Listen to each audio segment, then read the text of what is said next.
Hey, this is Todd. We're living at Daytona Beach. Well, today we're down here at Daytona Beach Shores. We're going to look at some real estate. We're going to look at some restaurants, look at some fun things to do, some parks. We're going to look at all kinds of things that Daytona Beach Shores has to offer.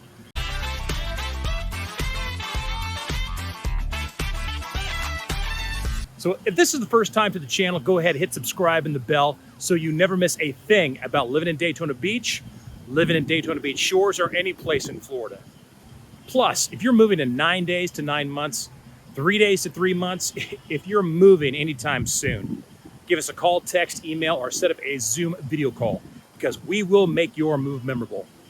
So let's go check out to see what Daytona Beach Shores has to offer. Well, today we're at Daytona Beach Shores. We're down here at one of your main access points to the beach, Rendon Park. Now, this is a great park just because of the surf, for one thing. You have the surf school that comes down here periodically to check out the surf. It's a nice little shelf out there. It creates a great wave segment. But also, this is a great place because you've got your restroom facilities. You do have a playground for the kids, currently unavailable. Storm about a year and a half ago, a hurricane came through, destroyed a lot of the beach line. A lot of the parks got damaged. This is one of them. They're still working on trying to get that corrected. But you got about 80 plus parking spots right here. Great spot to come on down. If you live across the street, there are some single family homes across the street from here. This is like Atlantic Avenue right here. So if you live across the street, you have easy walkable access, but if not, lots of spots to come on down here. Great restroom facility, like I said, places to shower off. Just because it's under construction doesn't deter anybody from coming down here and enjoying some sun, sand, and surf. And I should also mention that Daytona Beach Shores is only about 5.25 miles long and less than a half a mile wide. So it's a small sliver on beach side, and we're gonna get into more details later on.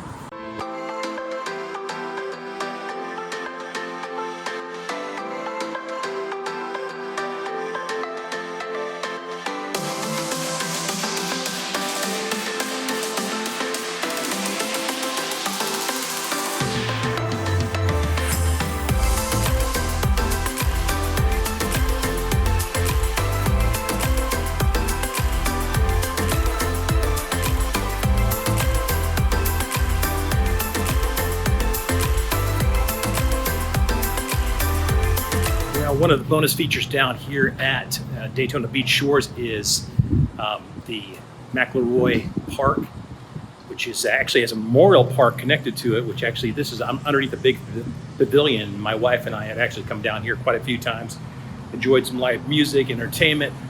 Sometimes they have wine and festivities down here. So this is one of those things you're going to enjoy. It's right next to the Publix grocery store right here in Daytona Beach South. In Daytona Beach Shores, Daytona Beach Shores. So it's right next to what I call Condo Alley, which I'm going to show you in just a second.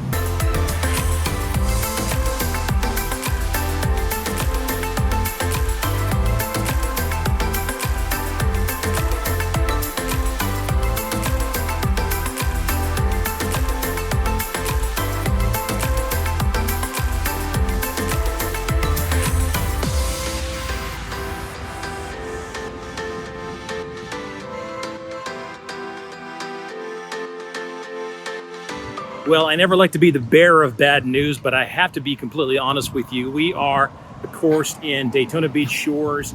Now, in Daytona Beach Shores, I call it Condo Alley. Right here on Atlantic Avenue, you can kind of see behind me, see a row of condos down one direction. I'm gonna turn this other way here, and you got a row of condos down the other way. Now, it's not bad if you live in a condo. You're right next to the beach, you have beach access.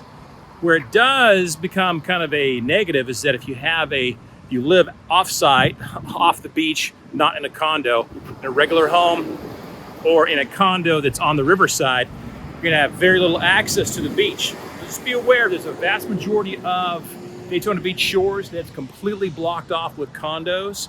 Now, it's good for a condo owner, not so good if you live off-site of a condo. But just remember, there are access points. We pointed out Rendon Park as one of your main access points.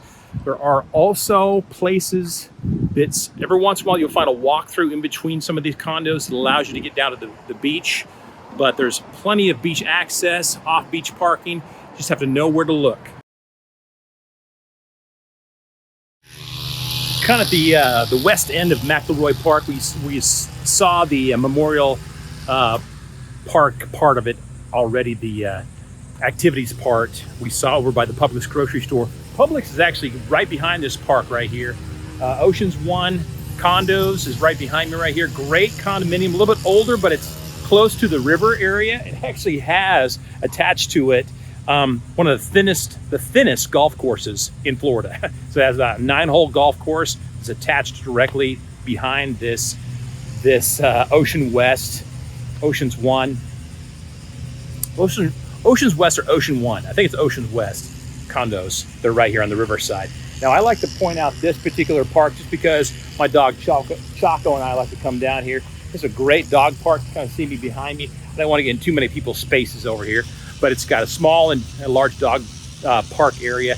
Beautiful trees back here. So one thing to be aware of course, in a lot of places, not only in Daytona, but also Daytona Beach Shores, is that they don't allow dogs on the beach. So you have to exercise your pups somehow. So coming down to McElroy Park is a great option. Of course, you have everything down here, including you've got places for the playground area for the kids. You've got pickleball courts. You have tennis courts over there. You can kind of see the pavilion I was at earlier in the video over here behind me. Again, just want to show that off as one of the highlights of Daytona Beach Shores.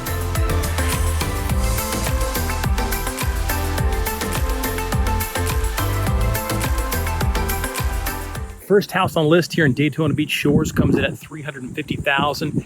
Wonderful oversized corner lot right here. Right here, it's going to be on the Halifax Riverside. So this is Peninsula Drive right through here. So we're going to have a view around. I'm going to take a real nice big peek at this home. Take a nice big panoramic view right here of the home so you can get a good chance to see. You can kind of see some of the intercoastal, which is also called the Halifax River from here. So this is a 2-bedroom, 1.5 bath. It's 1,351 square feet. It was built in 1955. It's just a gorgeous home right here. It's, like I say, it's that oversized corner lot. It's kind of hard to find in Daytona Beach Shores, but here's one right here. Again, $350,000. It could be yours. It could be right here in Daytona Beach Shores.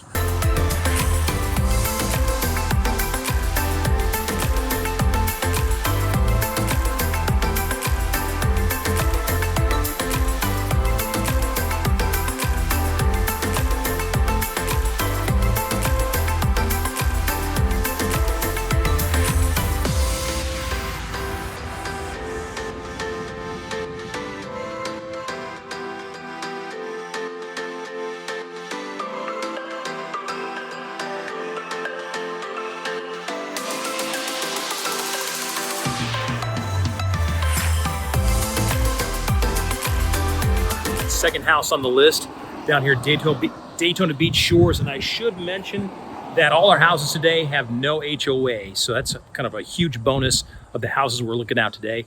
This one is down here, a 3-bedroom, 2-bath, 1,268 square feet, built in 1969. It comes in at $489,000.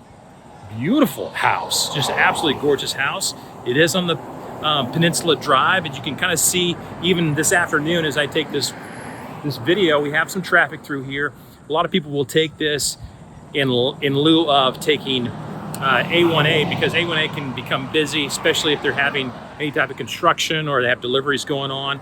So it can be a little busy out front here, but that's usually only during midday. So in the evening time, it quiets down quite nicely. And again, this is that 3-bedroom, 2-bath.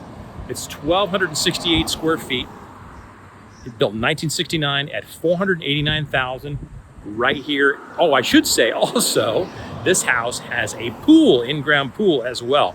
So that's another bonus feature right here in Daytona Beach Shores.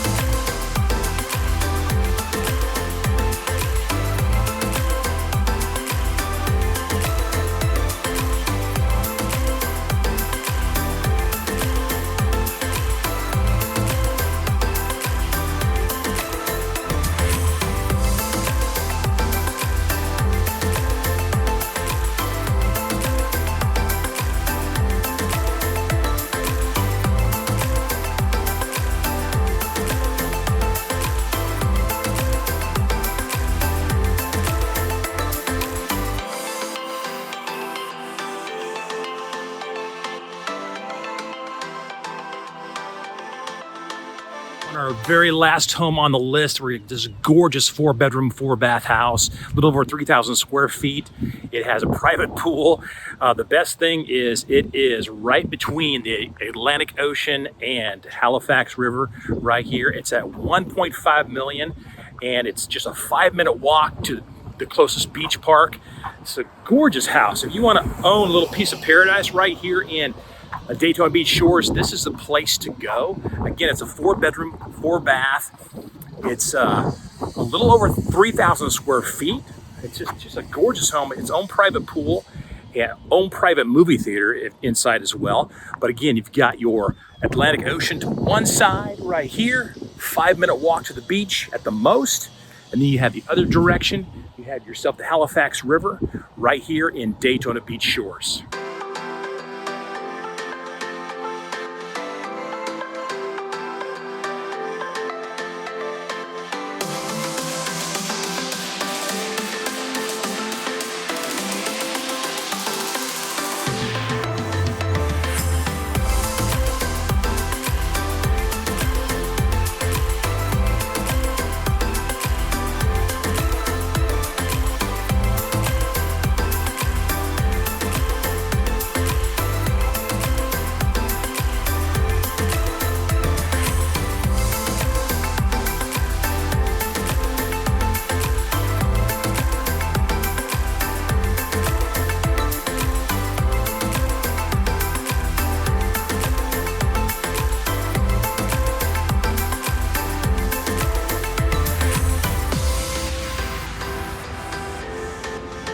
All right, so Daytona Beach Shores only going to have one school actually is located within this community. This suburb is going to be Longstreet Elementary. It's the only school that's going to be nearby. Every other school you're going to have to access is going to be over on mainland side. And remember, Daytona Beach Shores, it's on the beach side. It's only 5.25 miles long. It's less than a half mile wide, small sliver. It's even checkerboard, kind of the way the suburb is designed. I just drove about 15 feet that way from Daytona Beach Shores into Daytona Beach, and I'm about ready to cross back over to Daytona Beach Shores in about another 50 feet. That's how interesting it is around here. So again, Longstreet Elementary is really the only school you're going to be able to going to access here in Daytona Beach Shores. Everything else you're going to access over on the mainland. Well, down here in Daytona Beach Shores, there's only one place I suggest you go. You have to go to Mike's Galley. It's the only place I eat at over here. You've got to try out their French toast. You've got to try out their cinnamon. Try out their cinnamon roll French toast. No kidding. Cinnamon roll French toast, scrambled eggs, sausage, bacon, whatever you want, but you've got to try it out. That's down here, Mike's Galley, right here in Daytona Beach Shores. Now, also want to highlight as well is that you have a lot of beach store shopping. It's along this way. Since you have so many condos along the shoreline here, including some hotels, you can have a lot of people shopping. So it's not uncommon to find a lot of this is island beachwear, a lot of beach stores to shop at. So just be aware of that as well, is that when you're out here in Daytona Beach Shores, when you're living here, you're going to contend with quite a few tourists during the summertime. Now, what is summertime for us in Daytona and Daytona Beach Shores? Well, it can be any time that the sun is out. Summer months can be very busy, and we're talking anywhere between May all the way till September. It can be extremely busy. So just be aware of that. Once again, living down here, the only place I would suggest is Mike's Galley, but be aware, it's closed on Wednesday. I'm down here on Wednesday. Otherwise, I'd get a bite to eat, but it is Wednesday today, and they are closed. Something to be aware of. Well, there's one good thing about living in a beach town, and that is there's plenty of fun to be had. And that's no different than down here at Daytona Beach Shores, where I have come down here to Congo River Golf, mini golf, that is. They actually have live gators down here that you can feed if you want to. Great facility down here. What's a bonus to this particular place is that there actually is also some off-beach parking down here at Congo River Golf, mini golf that is. You kind of see behind me, it's got a great course, lots of fun for the whole family. And hey, just because you live in the town doesn't mean you can enjoy some of the cool amenities down here. Now, of course, this draws a lot of tourism during the summertime, so it might be a little packed, you know, from, you know, May all the way till September. But other than that, it's going to be open range. You can see behind me, it's actually July right now, and it's not packed. So you have plenty of room to get in here and play some golf with the family. Again, you're right off of Atlantic Avenue right here, down here in Daytona Beach Shores. And like I said, there's tons of off-beach parking. So you can park here, play some mini golf, make your way over to the beach. There are some condos in the area, but there are some access points you'll find right here in Daytona Beach Shores.